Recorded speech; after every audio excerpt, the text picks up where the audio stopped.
നമ്മൾ എവിടെയും കണ്ടിട്ടില്ലാത്ത ഒരു പ്രത്യേക നാട്ടിലെ പ്രത്യേക കുറെ ആളുകൾ, പുറം ലോകവുമായി ബന്ധമില്ലാത്ത ഈ ആളുകൾ മറ്റൊരു അന്ധവിശ്വാസത്തിലുമാണ്. അപ്പോഴാണ് ആ നാട്ടിലെ ഒരു പെണ്ണ് ഈവിളിൽ വിശ്വസിക്കുന്നത്. പിന്നീട് എന്തൊക്കെയായിരിക്കും നടന്നിട്ടുണ്ടാകുക? നമ്മൾ ഈ കാണുന്ന നാട് ആദ്യമായിട്ടൊന്നുമല്ല കാണുന്നത്, അത് നമ്മൾ പലയിടത്തും കണ്ടിട്ടുണ്ടായിരിക്കും. അത് നിങ്ങൾക്ക് ഈ മൂവിയുടെ ഒടുവിൽ പിടികിട്ടും. പറഞ്ഞു വന്നത് 2024 ഇറങ്ങിയ ദ സെർവ്ഡ് സൺ എന്ന മൂവിയെ കുറിച്ചാണ്. അപ്പം നമുക്ക് ടൈം കളയാതെ നേരെ വീഡിയോയിലേക്ക് പോകാം. മൂവി തുടങ്ങുമ്പോൾ നമ്മളെ കാണിക്കുന്നത് ഒരു പ്രത്യേക വില്ലേജാണ്. പുറലോകവുമായി ഒരു ബന്ധവുമില്ലാത്ത ഒരു പ്രത്യേക വില്ലേജ്. അവിടെ കുറെ ആളുകളും അതോടൊപ്പം അവരുടേതായിട്ടുള്ള കുറെ വിശ്വാസങ്ങളുമൊക്കെ. പിന്നീട് നമ്മളെ കാണിക്കുന്നത് പടത്തിലെ ഹീറോയിനായിട്ടുള്ള മാക്വയ്യയാണ്. അതോടൊപ്പം അവളുടെ 2 മക്കളും കൂടി ഉണ്ടായിരുന്നു. ഒന്ന് അവളുടെ സ്റ്റെപ്പ് സൺ ആയിട്ടുള്ള ഡേവിഡിന് ഏറെക്കുറെ ഹീറോയിൻ്റെ അതേ പ്രായമാണ്. പിന്നീട് അവളുടെ സ്വന്തം മകനായിട്ടുള്ള വിക്ടറിനെയുമാണ് കാണിക്കുന്നത്. എല്ലാവരും മൊത്തത്തിൽ എന്തോ പേടിച്ചിട്ടാണുള്ളത്. എല്ലാവരും വെയിറ്റ് ചെയ്യുന്നത് ഹീറോയിന്റെ ഭർത്താവിന് വേണ്ടിയാണ്. അപ്പോഴാണ് ഭർത്താവ് അവിടേക്ക് എത്തുന്നത്. പുള്ളിയെപ്പറ്റി പറയുകയാണെങ്കിലോ, ഈ ഫാമിലി മുഴുവൻ പുള്ളിയുടെ കൺട്രോളിലാണ്. എല്ലാവരെയും പേടിപ്പിച്ചും ഉപദ്രവിച്ചുമാണ് നടത്തുന്നത്. ഈ പുള്ളിക്ക് ആദ്യം ഒരു വൈഫ് ഉണ്ടായിരുന്നു. ആ വൈഫിലുള്ള മകനാണ് ഡേവിഡ്. ഇപ്പോഴുള്ള ഹീറോയിനാണെങ്കിലോ പുള്ളിയേക്കാൾ നല്ല പ്രായക്കുറവുമാണ്. എന്താണെങ്കിലും ഹീറോയിന് ഭർത്താവിന്റെ അടിയിൽ നിന്നും വഴക്കിൽ നിന്നുമൊക്കെ പുറത്തു വരണമായിരുന്നു. ആ കുട്ടികൾക്കും വരണമായിരുന്നു. അതുകൊണ്ട് തന്നെ ഹീറോയിൻ ഇന്ന് ഭർത്താവ് കുടിക്കുന്ന ഈ ചായയിൽ വിഷം ചേർത്തിട്ടുണ്ട്. ഇതൊന്നും അറിയാതെ ഭർത്താവ് ആ ചായ കുടിക്കുകയും ചെയ്യും. അപ്പോഴാണ് ഹീറോയിൻ പറയുന്നത്, നമുക്കിന്ന് വിറക് വെട്ടാൻ പോകണമെന്ന്. ഇത് കേട്ട ഭർത്താവും എങ്കിൽ പോകാമെന്ന് പറഞ്ഞ് ഹീറോയിനെയും കൂട്ടിപ്പോകും. അങ്ങനെ രണ്ടുപേരും നടന്നു പോകുന്ന വഴിയാണ് ഭർത്താവ് കുഴഞ്ഞു വീഴുന്നത്. പുള്ളി അവിടെ വീണ് പതിയെ മരണപ്പെടുകയും ചെയ്യും. ഇതെല്ലാം ഹീറോയിൻ കണ്ടു നോക്കി നിൽക്കുകയും ചെയ്യും. ഇതേ ടൈമിൽ തന്നെ ആ വില്ലേജിൽ പ്രയർ നടക്കുകയായിരുന്നു. അവിടെ പാസ്റ്റർ പോലെ ഒരാളുണ്ട്. പുള്ളി അവിടെയുള്ള ആളുകളോട് പ്രകൃതിയെയും ദൈവത്തെയും വിശ്വാസത്തെയും ഒക്കെ കുറിച്ച് പറയും. ഈ പുള്ളി മറ്റാരുമല്ല, മാക്പൈയുടെ അച്ഛനാണ്. ഇത്രയും നല്ല ലോകം തന്നതിൽ നമ്മൾ ദൈവത്തോട് നന്ദി പറയണമെന്നൊക്കെ പുള്ളി ആളുകളോട് പറയും. പക്ഷെ തൊട്ടപ്പുറത്ത് മകള് ചെയ്ത കാര്യങ്ങളൊന്നും പുള്ളിക്ക് അറിയത്തുമില്ലായിരുന്നു. ഇവിടെ ഹീറോയിനാണെങ്കിലോ ഭർത്താവിന്റെ ബോഡിയും വലിച്ചുകൊണ്ട് കാട്ടിലേക്ക് വരും. അതാ വിറക് വെട്ടുന്നിടത്തേക്ക് വരും. അവിടെയുള്ളൊരു തടിപ്പുറത്ത് ഭർത്താവിന്റെ കൈ വെച്ച ശേഷം ഹീറോയിൻ ആ കൈ വെട്ടും. ആ കൈ കഷ്ണങ്ങളാക്കും. എന്തോ ശബ്ദം കേട്ട ഹീറോയിൻ തൊട്ടപ്പുറത്തേക്ക് നോക്കുമ്പോഴാണ് കറുത്ത എന്തോ ഒന്ന് നിൽക്കുന്നത്. അതായത് കറുത്ത കൊമ്പുള്ള ഈവിള് പോലെ എന്തോ ഒന്ന്. ഇത് കണ്ട ഹീറോയിനാണെങ്കിലോ അവിടുന്ന് ഓടില്ല. ആ ഈവിളിലേക്ക് ആകർഷിക്കുകയാണ് ചെയ്യുന്നത്. പിന്നീട് വീണ്ടും ആ ആളുകളെയും പാസ്റ്ററിനെയുമാണ് കാണിക്കുന്നത്. ആ ആളുകളുടെ ഇടയിലേക്ക് ഹീറോയിൻ എത്തും, മൊത്തം ബ്ലഡിൽ കുളിച്ചുകൊണ്ട്. ഇത് കണ്ട മാക്പൈയുടെ അച്ഛനടക്കമുള്ള എല്ലാ ആളുകളും പേടിക്കും. അവിടേക്ക് എത്തിയ മാക്പൈ പറയും ഭർത്താവ് വിറക് വെട്ടുന്ന ടൈമിൽ അപകടം പറ്റിയെന്നും മരണപ്പെട്ടുവെന്നും. പക്ഷേ ഇത് കേട്ട് അവിടെയുള്ള ആളുകളൊന്നും ഇത് വിശ്വസിക്കില്ല, പ്രത്യേകിച്ച് മാക്പൈയുടെ അച്ഛൻ. പിന്നീട് കാണിക്കുന്നത് മാക്പൈയുടെ അച്ഛൻ ജോൺ എന്നൊരാളെ കാണാൻ പോകുന്നതാണ്. ഈ ജോൺ പുള്ളിയുടെ ഒരു ഫോളോവറാണ്. അതായത് മാക്പൈയുടെ അച്ഛൻ്റെ ശിഷ്യനാണ്. പുള്ളി ജോണിനോട് പറയും മാക്പൈയുടെ മേലെ എപ്പോഴും ഒരു കണ്ണ് വേണമെന്ന്. കാരണം പുള്ളിക്ക് അറിയാമായിരുന്നു മാക്പൈയെ എന്തോ കറുത്ത ശക്തി പിടികൂടിയിട്ടുണ്ടെന്നുള്ളത്. അതോടൊപ്പം ഇതൊക്കെ ചെയ്തു കഴിഞ്ഞാൽ മാക്പൈയെ നിനക്ക് കല്യാണം കഴിക്കാമെന്നും പുള്ളി ജോണിനോട് പറയും. ഇതൊക്കെ കേട്ട ജോണും ഈ ഡീലിനൊക്കെ പറയും. പിന്നീട് മാക്പൈയും കുട്ടികളും കൂടി എവിടേക്കോ പോകും. അവർ തമാശയൊക്കെ പറഞ്ഞുകൊണ്ടാണ് പോകുന്നത്. തമാശ എന്ന് പറയുമ്പോൾ മാക്പൈയുടെ ഭർത്താവിനെ വെട്ടി കഷ്ണമാക്കിയ കാര്യമാണ് പറയുന്നത്. ഇതെല്ലാം കേട്ട് കുട്ടികളുമായി സന്തോഷത്തിൽ നടന്നു പോകും. അപ്പോഴാണ് മാക്പൈയുടെ അച്ഛനും ജോണും കൂടി മാക്പൈയുടെ മുമ്പിൽ വന്ന് നിൽക്കുന്നത്. ഇത് കണ്ട മാക്പൈ നിങ്ങൾക്ക് എന്താണ് വേണ്ടത് എന്ന് ചോദിക്കും. അച്ഛൻ പറയും നിങ്ങൾ ഇപ്പോഴും ഫാമിലിയാണ്, ഫാമിലിക്ക് വേണ്ടത് എന്തൊക്കെയാണെന്ന് അച്ഛൻ അവൾക്ക് കുറെ ഉദാഹരണങ്ങൾ പറഞ്ഞു കൊടുക്കും. പക്ഷേ മാക്പൈക്ക് അടുത്തൊരു കല്യാണത്തിന് താല്പര്യമൊന്നുമില്ലായിരുന്നു. അച്ഛൻ ഇതെല്ലാം പറഞ്ഞ ശേഷം അവിടുന്ന് പോവുകയും ചെയ്യും. പിന്നീട് ജോൺ മാക്പൈയും കുട്ടികളെയും വാച്ച് ചെയ്യുന്നതായിട്ട് നമ്മളെ കാണിക്കും. പിന്നീട് നമ്മൾ കാണുന്നത് മാക്പൈ ആ വില്ലേജിലുള്ള പെണ്ണുങ്ങളുടെ കൂടെ പണിക്ക് പോകുന്നതാണ്. ഇതേ സമയം അവിടെ ആൻഡ്രിയ എന്ന പ്രായമുള്ളൊരു പെണ്ണുണ്ടായിരുന്നു. ആൻഡ്രിയ പണിയുടെ ഇടയ്ക്ക് എല്ലാവരോടും പറയും അവളുടെ മകൾക്ക് പ്രായമായെന്നും കല്യാണം കഴിപ്പിക്കാറായെന്നും. ഇത് കേട്ട ഡേവിഡ് ആൻഡ്രിയോട് ചോദിക്കും പക്ഷെ അവൾക്ക് കല്യാണം കഴിക്കണ്ടെങ്കിലുമെന്ന്. ഇത് കേട്ട ആൻഡ്രിയയുടെ മകൾക്കും എന്തൊക്കെയോ പോലെയാകും. ആൻഡ്രിയ അവളോട് ദേഷ്യപ്പെടും. പ്രായമായി കഴിഞ്ഞാൽ പെൺകുട്ടികളെല്ലാം കല്യാണം കഴിക്കണം, കുട്ടികൾ ഉണ്ടാകണമെന്നൊക്കെ ആൻഡ്രിയ അവനോട് പറയും. ഇത് കേട്ട മാക്പൈയും ഇതിൽ ഇടപെടാനായി തുടങ്ങും. അപ്പോഴാണ് ആൻഡ്രിയ പറയുന്നത്, നീ മിണ്ടണ്ട, ഇപ്പോഴത്തെ തെളിവുകളൊക്കെ നോക്കുമ്പോൾ നീ തന്നെയാണ് നിന്റെ ഭർത്താവിനെ കൊലപ്പെടുത്തിയത് എന്ന്. ഇത് കേൾക്കുമ്പോൾ അവിടെ പണിയെടുത്ത ബാക്കിയുള്ള ആളുകൾക്കെല്ലാവർക്കും ഹീറോയിനോട് ദേഷ്യം തോന്നും. അപ്പോഴാണ് ഡേവിഡ് പറയുന്നത്, എന്റെ ഡാഡിയെ പറ്റി പറയുന്നത് നിങ്ങൾ നിർത്തണമെന്ന്. പക്ഷെ ആൻഡ്രിയ ആണെങ്കിലോ അത് നിർത്തില്ല. കുറച്ചു കഴിയുമ്പോൾ ആൻഡ്രിയ വീണ്ടും പറയും, നിന്റെ ഭർത്താവ് നല്ല മനുഷ്യനായിരുന്നു എന്ന്. പക്ഷെ ഇപ്രാവശ്യം ഹീറോയിന്റെ ദേഷ്യം വരും. ഹീറോയിൻ സ്ട്രോങ് ആയിട്ട് പറയും, ഏതു ഭർത്താവാണ് തന്റെ ഭാര്യയെ എന്നും ഉപദ്രവിക്കുന്നത്? ഭാര്യയെ മാത്രമല്ല മക്കളെയും ഉപദ്രവിക്കുന്നത്. അതോടൊപ്പം അവിടെയുള്ള ആളുകളെല്ലാം ഞെട്ടുന്നൊരു കാര്യം മാക്പൈ ആൻഡ്രിയോട് പറയും, നീ നിന്റെ വീട്ടിലെ കാര്യം ആദ്യം പോയി നോക്ക്, നിന്റെ ഭർത്താവും അത്ര നല്ല ആളൊന്നുമല്ലെന്ന്. കാരണം മാക്പൈക്ക് ആൻഡ്രിയുടെ ഭർത്താവിനെ അത്ര വിശ്വാസമില്ലായിരുന്നു. ഇത് കേട്ട ഉടനെ ആൻഡ്രിയുടെ മകളും ഒന്ന് ഷോക്കായി നിൽക്കും. അവൾക്ക് എന്തൊക്കെയോ പേടിയാകുന്നുണ്ടായിരുന്നു. ഇത് കേട്ട ആൻഡ്രിയയ്ക്ക് മൊത്തത്തിൽ സംശയം തോന്നും. നീ എന്താണ് പറഞ്ഞു വന്നതെന്ന് ആൻഡ്രിയ മാക്പൈയോട് ചോദിക്കും. പക്ഷെ ഇത് കേട്ട മാക്പൈ ഒന്നും മിണ്ടത്തുമില്ല. കാരണം അവളുടെ മൈൻഡിൽ ഒരു കാഴ്ച വന്നിട്ടുണ്ടായിരുന്നു. അതായത് ആൻഡ്രിയുടെ ഭർത്താവ് പുള്ളിയുടെ മകളുടെ റൂമിലേക്ക് കയറുന്നത്, രാത്രിയിൽ കയറുന്നത്. ഇതേ സമയം ആൻഡ്രിയുടെ മകളുടെ ബോധം പോവുകയും ചെയ്യും. ശരിക്കും ആൻഡ്രിയയുടെ ഭർത്താവ് മകളെ ഉപയോഗിക്കുകയായിരുന്നു. പക്ഷെ ഇത് കണ്ട ആൻഡ്രിയ ഹീറോയിനോട് ദേഷ്യപ്പെടും. അവൾ എന്തോ കൂടോത്രവും മന്ത്രവും ഒക്കെ നടത്തുന്നുണ്ടെന്നോർത്ത്. അങ്ങനെ പിന്നീട് വൈകിട്ടാകുമ്പോൾ ആൻഡ്രിയയുടെ ഭർത്താവ് മാക്പൈയുടെ അടുത്തേക്ക് എത്തും. പുള്ളി മാക്പൈയെ കുറെ തെറി പറയും. ഇതുപോലെ ആൻഡ്രിയയുടെ മൈൻഡിൽ വിഷം കുത്തിയതിനും കൂടോത്രങ്ങളും മന്ത്രങ്ങളും ഒക്കെ ചെയ്യുന്നത് കൊണ്ടും അതോടൊപ്പം അവളുടെ ഭർത്താവിനെ കൊലപ്പെടുത്തിയത് കൊണ്ടും ഇനിയൊരിക്കലും ആൻഡ്രിയയുടെ അടുത്തേക്ക് പോലും വരാൻ പാടില്ല എന്ന് പുള്ളി മാക്പൈയോട് പറയും. ഇതൊക്കെ കേട്ട മാക്പൈ വിഷമത്തോടെ അവിടുന്ന് നടന്നു പോവുകയും ചെയ്യും. പിന്നീട് നമ്മളെ കാണിക്കുന്നത് ഷോക്കിംഗ് ആയിട്ടുള്ളൊരു കാര്യമാണ്. അതായത് മാക്പൈയും ഡേവിഡും കാട്ടിലേക്ക് പോകുന്നതും അവർ തമ്മിൽ ഇൻറ്റിമേറ്റ് ആകുന്നതും. അതായത് മാക്പൈയും അവളുടെ സ്റ്റെപ്സൺ ആയിട്ടുള്ള ഡേവിഡും തമ്മിൽ റിലേഷനിലായിരുന്നു. ഇപ്പം മാക്പൈ ആ വില്ലേജിലെ ആളുകളുടെ റൂളുകളൊന്നും പാലിക്കില്ല. പക്ഷെ ഇതൊക്കെ ജോൺ കാണുന്നുമുണ്ടായിരുന്നു. പിന്നീട് രാത്രിയാകുമ്പോൾ ജോണും മാക്പൈയുടെ അച്ഛനും കൂടി ഫുഡ് കഴിക്കും. അപ്പോഴാണ് പുള്ളി ചോദിക്കുന്നത്, മാക്പൈയുടെ ബിഹേവിയർ ഒക്കെ ഇപ്പോൾ എങ്ങനെയുണ്ടെന്ന്. ഇത് കേട്ട ജോൺ ഇന്ന് പണിയിലിടയ്ക്ക് ആൻഡ്രിയുമായി ഉണ്ടായ തർക്കങ്ങളും കാര്യങ്ങളും പറയും. പക്ഷേ ജോൺ എല്ലാ കാര്യങ്ങളും പറയില്ല. അതായത് ഡേവിഡുമായുള്ള റിലേഷൻ്റെ കാര്യം അച്ഛനോട് പറയില്ല. പുള്ളി ജോണിനോട് പറയും, മാക്പൈക്ക് തുണി ആവശ്യമുണ്ടെന്നും അതുകൊണ്ട് നീ അവളെ കല്യാണം കഴിക്കണമെന്നും അവളെ പഴയ ലൈഫിലേക്ക് കൊണ്ടുവരണമെന്നുമൊക്കെ. ഇതൊക്കെ കേട്ട ജോൺ ഈ പ്രാവശ്യം ഒന്നും മിണ്ടത്തുമില്ല. ഇതേ ടൈമിൽ ആൻഡ്രിയുടെ വീട്ടിൽ ആൻഡ്രിയുടെ ഭർത്താവ് വെള്ളമടിച്ച ശേഷം പടി കയറി മുകളിലെത്തും. ആൻഡ്രിയുടെ റൂമിലേക്ക് പോയി നോക്കുമ്പോഴോ അവൾ ഉറങ്ങുകയായിരുന്നു. അതുകൊണ്ട് തന്നെ പുള്ളി മകളുടെ റൂമിലേക്ക് പോകും.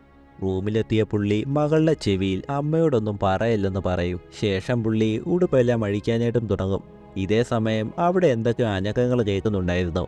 നോക്കുമ്പോഴോ ഹീറോയിൻ അന്ന് കണ്ട അതേ കൊമ്പുള്ള ആ കറുത്ത ഈവിൾ പുള്ളിയുടെ പുറകിൽ വന്ന് നിൽക്കുന്നു. ഇത് കണ്ട ആൻഡ്രിയയുടെ മകൾ ശരിക്കും പേടിക്കും. പുള്ളി പുറകിലേക്ക് നോക്കുമ്പോഴോ ആ ഈവിൾ പുള്ളിയെ കുത്തി കൊലപ്പെടുത്തും. പിന്നീട് പുള്ളിയെ പല കഷ്ണങ്ങളാക്കുകയും ചെയ്യും. പിറ്റേ ദിവസം രാവിലെ ആൻഡ്രിയ റൂമിലേക്ക് വന്ന് നോക്കുമ്പോഴോ അവളുടെ ഭർത്താവിൻ്റെ പല കഷ്ണങ്ങളായ ബോഡി കാണും. ഇത് കണ്ട ആൻഡ്രിയ ശരിക്കും പേടിക്കും.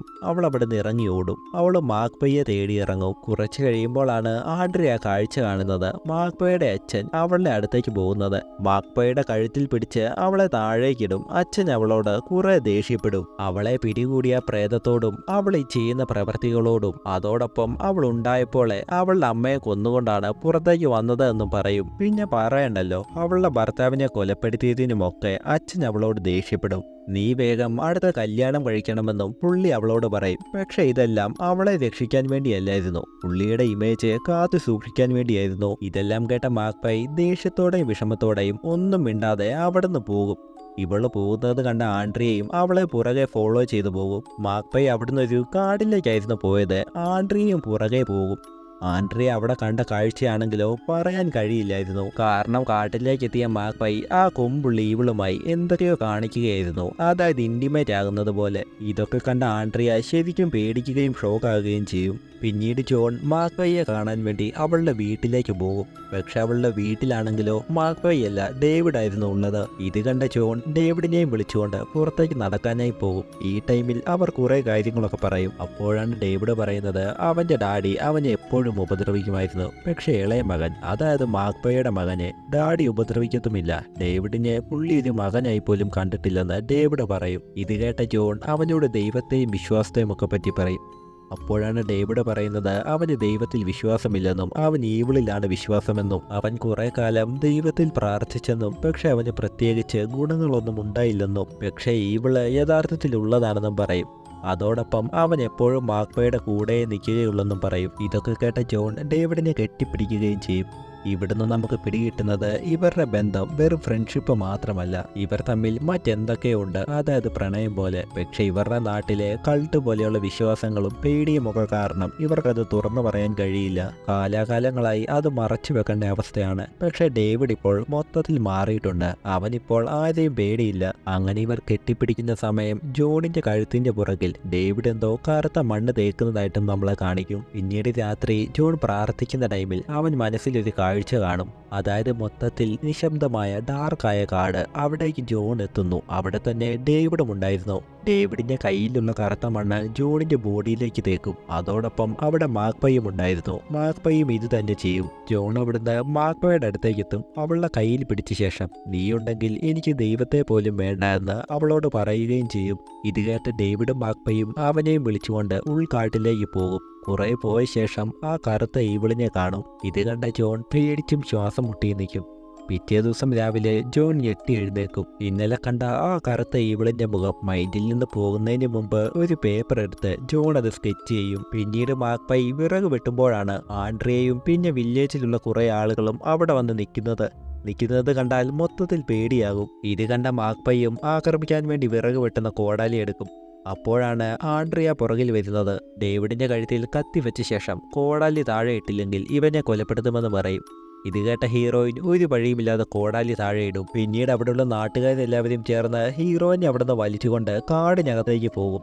പോയ ശേഷം കയറെടുത്ത് അവളെ തൂക്കി കൊലപ്പെടുത്താനായിട്ടും തുടങ്ങും. കാരണം അവിടെയുള്ള ആളുകളെല്ലാം വിശ്വസിക്കുന്നത് ഹീറോയിൻ എന്തോ മന്ത്രവാദം ചെയ്യുന്നുണ്ടെന്നും ഹീറോയിൻ അവളുടെ ഭർത്താവിനെയും അതോടൊപ്പം ആൻഡ്രിയയുടെ ഭർത്താവിനെയും കൊലപ്പെടുത്തിയെന്നാണ്. അങ്ങനെ എല്ലാവരും ചേർന്ന് ഹീറോയിനെ കെട്ടി തൂക്കാനായിട്ട് തുടങ്ങും. പക്ഷെ പെട്ടെന്നാണ് അവിടെ ഈ ഹീറോയിന്റെ അച്ഛൻ എത്തുന്നത്. ഇത് കണ്ട് എല്ലാവരും ഒന്ന് ഷോക്കാകും. മാക്ബയെ താഴെ ഇറക്കാനായി അച്ഛൻ പറയും. ഇത് കേട്ട പേടിച്ചവർ താഴെ ഇറക്കുകയും ചെയ്യും. മാക്ബയുടെ അച്ഛൻ അവിടെ നിന്ന് ആൻഡ്രിയയുടെ മുഖത്തടിക്കും. എന്തുകൊണ്ടാണ് എന്റെ മകളോട് ഇങ്ങനെ ചെയ്തത് എന്ന് ചോദിക്കും. ഇത് കേട്ട ആൻഡ്രിയ ഇന്നലെ മാക്ബയെ ഫോളോ ചെയ്തു പോയപ്പോൾ ആ കണ്ട കാഴ്ച, അതായത് ആ കറുത്ത ഈവിളുമായി കണ്ട കാഴ്ചയെക്കുറിച്ച് പറയും. അതേ കറുത്ത ഈവിളാണ് എന്റെ വീട്ടിലേക്ക് വന്ന് ഭർത്താവിനെ കൊലപ്പെടുത്തിയതെന്നും പറയും. ഇവളെ ഇനി ജീവനോടെ വിട്ടുകഴിഞ്ഞാൽ ഇവിടെയുള്ള ആളുകളെ എല്ലാം കൊലപ്പെടുത്തുമെന്ന് ആൻഡ്രിയ പറയും. ഇതൊക്കെ കേട്ട മാക്ബയുടെ അച്ഛൻ നല്ല വിഷമത്തിലാകും. ആൻഡ്രിയ പറയുന്നത് ശരിയാണെങ്കിൽ മാക്ബൈ ഉറപ്പായും ശിക്ഷ അനുഭവിക്കുമെന്ന് അച്ഛൻ പറയും. പിന്നീട് എല്ലാവരും ചേർന്ന് മാക്ബയെയും അവളുടെ ഇളയ മകനായ വിക്ടറിനെയും ഇരുട്ടുമുറിയിൽ അടയ്ക്കും. പിറ്റേ ദിവസം രാവിലെ എല്ലാവരും ചേർന്ന് മാക്ബയുടെ കയ്യിൽ കയറ് കെട്ടിയ ശേഷം അവളെയും അവിടുന്ന് വലിച്ചുകൊണ്ടു പോകും. പോകുന്ന വഴി ആളുകളെല്ലാവരും ഹീറോയിന്റെ മേത്തേക്ക് കല്ലും മണ്ണുമെല്ലാം എറിയും. അങ്ങനെ കുറെ നടന്ന ശേഷം ഹീറോയിനെ ഒരിടത്തേക്ക് കൊണ്ടുപോയി അവിടെ കെട്ടിയിടുകയും ചെയ്യും. ആളുകളെല്ലാം തക്കാളി എടുത്ത് ഹീറോയിന്റെ മേത്തേക്ക് എറിയുന്നുണ്ടായിരുന്നു. എല്ലാവരും അവളെ മന്ത്രവാദി എന്ന് വിളിക്കും. അവൾ മകളാണെന്നുള്ളത് അച്ഛൻ മറക്കുകയും ചെയ്യും. എല്ലാവരുടെ മുമ്പിൽ വെച്ച് അവൾക്കുള്ള ശിക്ഷ അച്ഛൻ പ്രഖ്യാപിക്കും. അതായത് മാക്ബൈ മരണപ്പെടുവോളം അവിടെ തന്നെ നിൽക്കണമെന്നായിരുന്നു ആ ശിക്ഷ. ഇത് പറഞ്ഞ ശേഷം എല്ലാ ആളുകളും അവിടുന്ന് പോവുകയും ചെയ്യും. പിന്നീട് ആൻഡ്രിയ അവളുടെ മകളുടെ അടുത്തേക്ക് ചെല്ലും. അപ്പോഴാണ് മകൾ ആ കാര്യം പറയുന്നത്. എന്നും അവളുടെ അച്ഛൻ അവളെ പീഡിപ്പിക്കാറുണ്ടായിരുന്നു എന്നത്. ഇത് കേട്ട ആൻഡ്രിയയ്ക്ക് സങ്കടവും അപമാനവും ഒക്കെ തോന്നും. പിന്നീട് മാക്ബയുടെ അച്ഛൻ ഡേവിഡിനെ കൊലപ്പെടുത്താൻ വേണ്ടി പ്ലാൻ ചെയ്യുന്നതാണ് നമ്മൾ കാണിക്കുന്നത്. ഈ ടൈമിൽ ജോണിന് എന്തൊക്കെയോ പോലെ തോന്നും. കാരണം ജോണിന് ഡേവിഡിനെ രക്ഷിക്കണമെന്ന് തോന്നും. അതുകൊണ്ട് തന്നെ ജോൺ ഡേവിഡിനെ പൂട്ടിയിടത്തേക്ക് പോകും.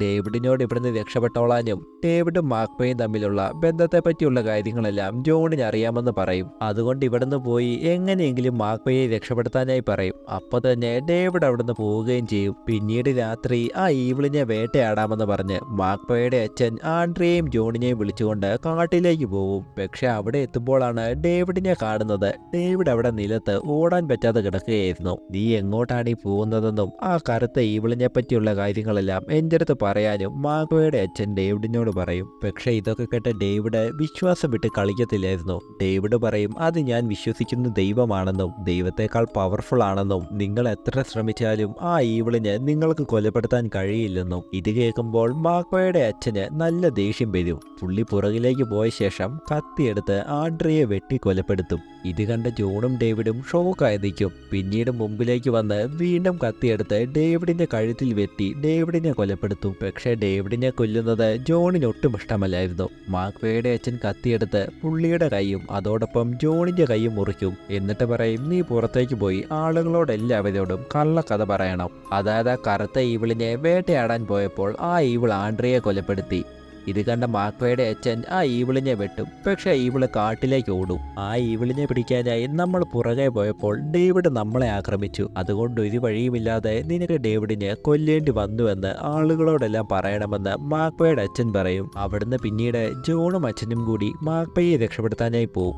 മാക്വയുടെ കെട്ടഴിച്ച ശേഷം അച്ഛൻ്റെ വീട്ടിലേക്ക് കൊണ്ടുപോകും. ഇന്ന് ചെയ്തതെല്ലാം ഓർത്ത് മാക്വയോട് അച്ഛന് വിഷമം തോന്നും. നീ എൻ്റെ മകളാണെന്ന് അച്ഛൻ മാക്വയോട് പറയും. അതോടൊപ്പം ഇവിടെയുള്ള ആളുകളെല്ലാം വെറുപ്പിക്കണമെന്നില്ലെന്ന് പറഞ്ഞ ശേഷം അച്ഛൻ അവിടുന്ന് പോകും.